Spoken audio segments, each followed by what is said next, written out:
Matahari tampak akan tenggelam, angin pun bertiup sepoi-sepoi di sekitar pepohonan.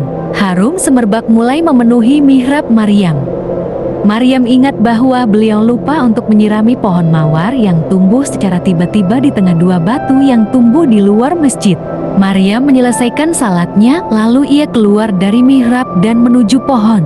Belum selesai, beliau siap-siap untuk keluar. Tiba-tiba, Maryam mendengar suara derap kaki yang mengguncang bumi.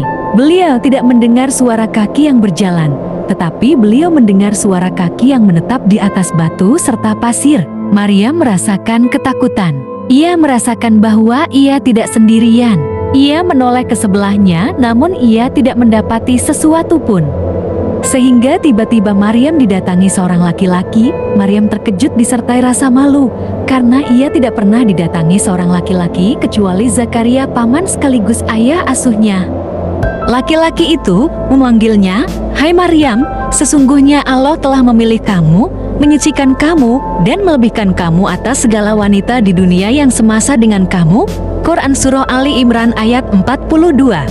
Maryam berdiri terpanjat dan marah pada laki-laki yang ada di depannya, karena tiba-tiba datang padanya.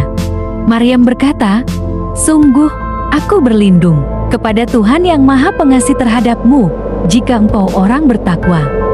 Karena di situ Maryam tampak ketakutan. Kemudian malaikat Jibril menenangkan Maryam dengan berkata, "Sesungguhnya aku adalah utusan Allah yang akan memberi kamu anugerah seorang bayi laki-laki."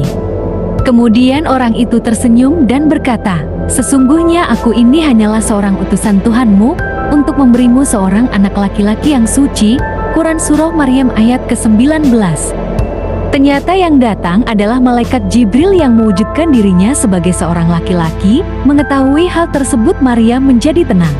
Maryam merasa bingung mendengar penjelasan tersebut. Bagaimana dia akan mempunyai seorang anak, sementara sebelumnya ia tidak pernah disentuh oleh pria manapun.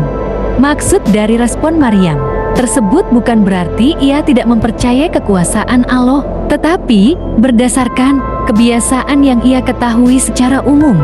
Para malaikat kembali berkata kepada Maryam, "Hai Maryam, taatlah kepada Tuhanmu, sujud dan rukulah bersama orang-orang yang ruku." Quran Surah Ali Imran ayat ke-43. Dengan kalimat-kalimat yang sederhana ini, Maryam memahami bahwa Allah telah memilihnya dan menyucikannya dan menjadikannya penghulu para wanita dunia. Takdir pun terlaksana.